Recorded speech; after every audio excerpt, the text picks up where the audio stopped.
Please do like share and subscribe, और कृपया करके इस चैनल को बढ़ाने के लिए आप इसको सब्सक्राइब कीजिए, साथ साथ अपने दोस्तों के बीच में भी इसको शेयर ज़रूर कीजिए। धन्यवाद।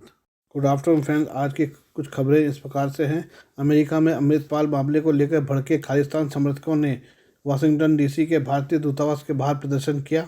उन्होंने भारतीय राजदूत तरनजीत सिंह संधू को धमकी दी और भारत को टेरर डिप्लोमेसी का चेहरा बताया। इसके अलावा प्रदर्शनकारियों ने शनिवार को एम्बेसी के बाहर भारतीय पत्रकार के साथ बदसलूकी व मारपीट भी की। खालिस्तानी समर्थकों ने दिल्ली के प्रगति मैदान में लगा तिरंगा उतारकर खालिस्तानी झंडा लगाने की धमकी दी है। ये धमकी एक ऑडियो मैसेज के जरिए दी गई है, जिसमें खालिस्तानी समर्थकों ने कहा है कि वो प्रगति मैदान को टेक ओवर कर लेंगे और भारत के झंडे को नीचे गिरा देंगे। इस ऑडियो मैसेज में प्रधानमंत्री नरेंद्र मोदी और गृह मंत्री अमित शाह के बारे में आपत्तिजनक शब्दों का इस्तेमाल किया गया है। मीडिया रिपोर्ट्स के मुताबिक उन्होंने खालिस्तानी समर्थक अमृतपाल सिंह का भी जिक्र किया है। वाशिंगटन में भारतीय पत्रकार ललित झा पर खालिस्तानी समर्थकों ने शनिवार को हमला किया। उनके साथ गाली गलौज और मारपीट की गई। ललित झा जब शनिवार दोपहर को वाशिंगटन में भारतीय दूतावास के बाहर खालिस्तान समर्थकों के एक विरोध प्रदर्शन को कवर कर रहे थे तो कुछ उग्र लोगों ने उन पर हमला बोल दिया। इसके बाद झा ने पुलिस को फ़ोन किया। पुलिस ने तत्काल मौके पर पहुंचकर ललित झा की रक्षा की। ललित झा ने रविवार को यूएस सीक्रेट सर्विस को उनकी रक्षा करने और अपना काम करने में मदद करने के लिए धन्यवाद दिया।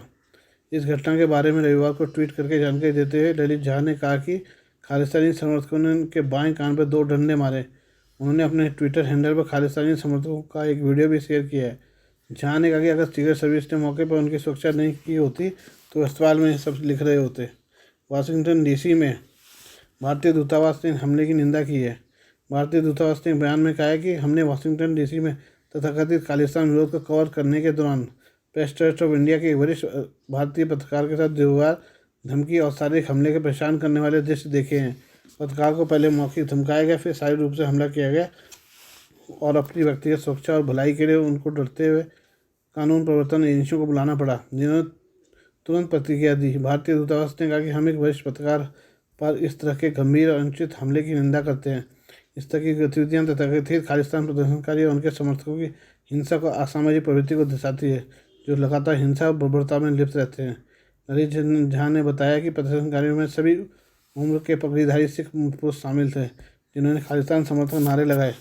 वे डीसी, मैरीलैंड, वर्जीनिया इलाके के विभिन्न हिस्सों से आए थे। विरोध प्रदर्शन के आयोजकों ने अंग्रेजी और पंजाबी दोनों में भारत विरोधी भाषण देने के लिए माइक्रोफोन का इस्तेमाल किया और कथित मानवाधिकार के उल्लंघन के लिए पंजाब पुलिस को निशाना बनाया। गौरतलब है कि हाल के दिनों में भारतीय दूतावास और सैन फ्रांसिस्को के वाणिज्य दूतावास के बाहर खालिस्तानी समर्थकों ने कई बार विरोध प्रदर्शन की कई घटनाओं को अंजाम दिया है। सैन फ्रांसिस्को में भारतीय वाणिज्य दूतावास पर तो 20 मार्च को हमला किया गया था और परिसर में तोड़फोड़ की गई थी। अमेरिका में भारतीय राजदूत तरनजीत सिंह संधू ने भारत के लिए नवनियुक्त अमेरिकी राजदूत एरिक गारसिटी से मुलाकात की। उनकी यह मुलाकात गारसिटी के शुक्रवार को भारत में अगला अमेरिकी राजदूत के रूप में शपथ लेने के तुरंत बाद हुई।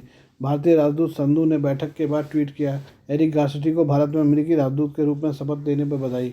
और भारत रवाना होने की तैयारी कर रहे हैं। इस बीच हमने अपने नेताओं के दृष्टिकोण के अनुरूप द्विपक्षीय साझेदारी को बढ़ाने के लिए कुछ तात्कालिक प्राथमिकताओं पर चर्चा की। संधू ने कहा कि वह गारसिटी के साथ काम करने के लिए उत्सुक हैं। भारत में अमेरिकी राजदूत का पद जनवरी 2021 से खाली है। रूस के राष्ट्रपति व्लादिमीर पुतिन ने शनिवार को पड़ोसी देश बेलारूस में सामरिक परमाणु हथियारों की तैनाती करने की अपनी योजना जाहिर की। पुतिन ने कहा कि ये योजना यूक्रेन को डिप्लीटेड यूरेनियम वाला गोला बारूद की ब्रिटेन की योजना की जवाबी प्रतिक्रिया है। रूस का दावा है कि ये गोला बारूद परमाणु घटक से लैस है।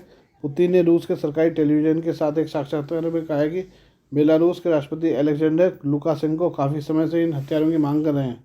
उन्होंने कहा कि बेलारूस में इन हथियारों के भंडारण के लिए उचित ढांचों का निर्माण 1 जुलाई तक पूरा कर लिया जाएगा।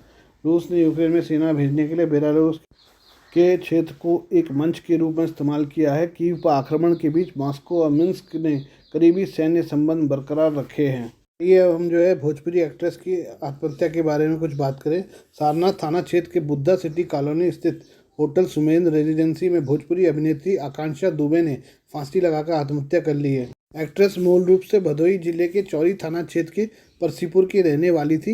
एक्ट्रेस का पूरा परिवार मुंबई में रहता है। पुलिस ने घटना की सूचना परिजनों को दे दी है। एक्ट्रेस का जन्म 1996 में हुआ था। भोजपुरी एक्ट्रेस ने अपने करियर की शुरुआत टिकटॉक और इंस्टाग्राम में से शॉर्ट वीडियो से किया था। भोजपुरी सिनेमा की हिट एक्ट्रेस आकांक्षा दुबे आज किसी पहचान की मोहताज नहीं है, उन्हें भोजपुरी सिनेमा की क्वीन भी कहा जाता है।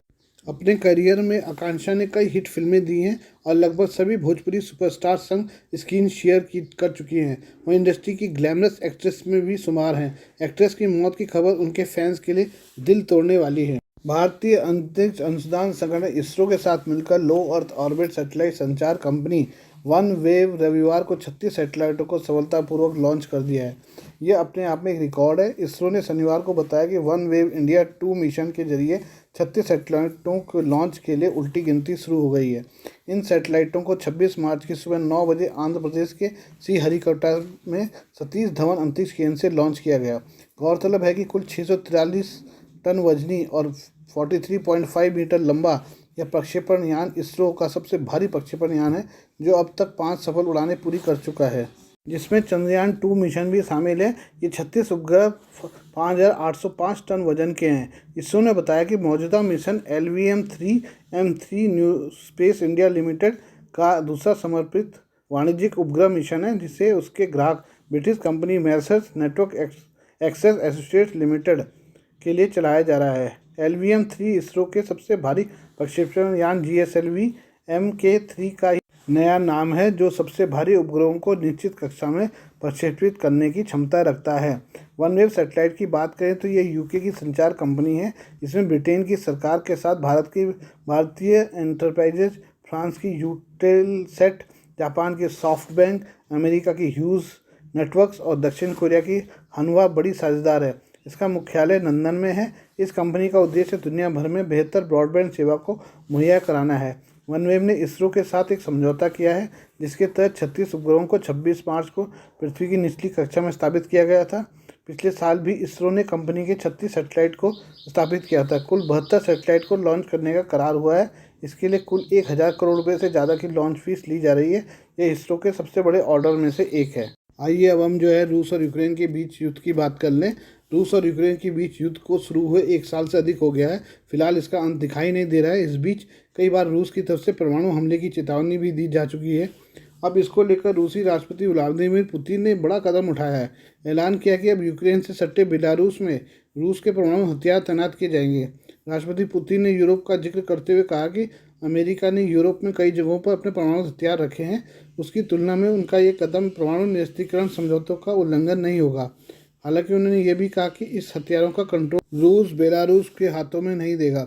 शनिवार को पुतिन ने रूसी सरकारी टेलीविजन से कहा कि बेलारूस के राष्ट्रपति अलेक्जेंडर लुकाशेंको लंबे वक्त से कहते रहे हैं कि रूस को अपने परमाणु हथियार रखे बेलारूस में भी रखने चाहिए। उन्होंने कहा इसमें कोई अजीब बात नहीं है। दशकों से अमेरिका ऐसा करता आ रहा है। वो अपने सहयोगी देशों की ज़मीन पर रणनीतिक तौर पर अहम हथियार तैनात करता रहा है। रूसी राष्ट्रपति व्लादिमीर पुतिन ने कहा कि रूस इस साल 1 जुलाई तक बेलारूस में टैक्टिकल वेपन्स के भंडारण के लिए बनाई जा रहा स्टोरेज यूनिट का काम पूरा कर लेगा। उन्हें आगे बताया कि रूस ने पहले ही परमाणु मिसाइलें लॉन्च करने के लिए जरूरी कुछ इस्कंदर मिसाइल सिस्टम बेलारूस भेज दिए हैं। 1990 के दशक के मध्य के बाद ये पहली बार है जब रूस अपने परमाणु हथियार अपने देश से बाहर अपने किसी मित्र देश में तैनात कर रहा है। 1991 में सोवियत संघ के विघटन के बाद रूस के हथियार नए स्वतंत्र हुए 4 देशों में रह गए थे, रूस, यूक्रेन, बेलारूस और कजाकिस्तान। इन सभी हथियारों को साल 1996 तक रूस लाने का काम पूरा कर लिया गया था। बेलारूस में परमाणु हथियार तैनात करने की पुतिन की घोषणा के बाद अमेरिका का भी बयान सामने आया है। अमेरिका ने कहा कि उसे यकीन है कि रूस परमाणु हथियारों के इस्तेमाल के बारे में विचार नहीं कर रहा है। अमेरिकी रक्षा मंत्रालय ने एक बयान जारी कर कहा, हमें कोई वजह नहीं मिलती कि हम रणनीतिक तौर पर हम अपने हथियारों को लेकर अपनी स्ट्रेटजी न बदलें। मंत्रालय ने आगे ये कहा कि नाटो सैन्य संगठन में शामिल देशों की रक्षा के लिए हम प्रतिबद्ध हैं। आइए हम थोड़ा पाकिस्तान के बारे में बात कर लें। ARY न्यूज़ ने बताया कि पाकिस्तान के रक्षा मंत्री ख्वाजा आसिफ ने कहा है कि देश के वित्त मंत्रालय के पास चुनावों के लिए कोई फंड नहीं है। आसिफ ने सूचना मंत्री मरियम औरंगजेब के साथ एक संयुक्त संवाददाता सम्मेलन में अंतर्राष्ट्रीय मीडिया को संबोधित करते हुए खुलासा किया है। ARY न्यूज़ के मुताबिक ख्वाजा आसिफ ने PTI प्रमुख इमरान खान की आलोचना करते हुए कहा कि उनकी हत्या के प्रयास का आरोप झूठा है। उन्होंने पहले पूर्व सेनाध्यक्ष जनरल रिटायर्ड कमर जावेद बाजवा का कार्यकाल बढ़ाया, अब उन्हीं पर आरोप लगा रहे हैं। रक्षा मंत्री ने कहा कि सबसे पहले उन्होंने अमेरिका को सत्ता से बेदखल करने के लिए जिम्मेदार ठहराया। मंत्री ने आगे कहा कि खान के ने प्रांतीय विधानसभाओं को असंवैधानिक रूप से भंग कर दिया था, लेकिन उन्हें संवैधानिक रूप से अविश्वास मत से उनकी सीट से हटा दिया गया था और अब वो अदालतों के सामने पेश नहीं होना चाहते हैं। श्री आसिफ ने अपने कार्यकाल के दौरान PMLN नेताओं को कैद करने के लिए PTI अध्यक्ष को भी दोषी ठहराया। उन्होंने कहा कि खान के 3 साल के कार्यकाल के दौरान उन्हें जेल हुई और उनकी पार्टी के नेता ने भी फर्जी मामलों में अदालतों का सामना किया। आसिफ ने कहा कि इमरान खान हर दिन संकट पैदा कर रहे हैं, लेकिन सरकार उनसे निपट रही है और पाकिस्तान जल्दी इन सभी संकटों से बाहर आ जाएगा। एयरवाई न्यूज़ ने बताया कि उन्होंने आगे कहा कि पूर्व प्रधानमंत्री ने अमेरिकी साजिश का झूठा वर्णन किया, लेकिन सुप्रीम कोर्ट ने हस्तक्षेप किया और देश को संवैधानिक संकट से बचाया। इस बीच इमरान खान ने न्यायाधीशों से आम चुनाव स्थगित होने के कारण हो रहे संवैधानिक उल्लंघनों पर ध्यान देने की मांग की है। एयरवाई न्यूज़ ने बताया कि खान ने वीडियो लिंक के माध्यम से PTI कार्यकर्ताओं और समर्थकों को संबोधित करते हुए कहा कि कानून का शासन राष्ट्र का मौलिक अधिकार है और न्यायाधीशों से सरकार के कदमों पर ध्यान देने का आग्रह करते हुए उन्होंने कहा कि पाकिस्तान निर्णायक दौर से गुजर रहा है। तो हम जो है कनाडा के बारे में बात कर ले। कनाडा की विदेश मंत्री मेलानी जॉली ने वहाँ की संसद में अपने एक बयान में कहा कि कनाडा पंजाब के हालात पर करीब से नज़र रख रहा है और कनाडा में रह रहे समुदाय को इसके बारे में जानकारी देता रहेगा। वहीं भारतीय विदेश मंत्रालय ने विदेशी नेताओं के पंजाब को लेकर दिए बयान पर कहा है कि गलत और भ्रामक जानकारी पर विश्वास न करें। बता दें कि पंजाब पुलिस ने वारिस पंजाब देश संगठन के कट्टरपंथी नेता अमृतपाल सिंह के कई सहयोगियों को गिरफ्तार किया है और फरार अमृतपाल की तलाश की जा रही है।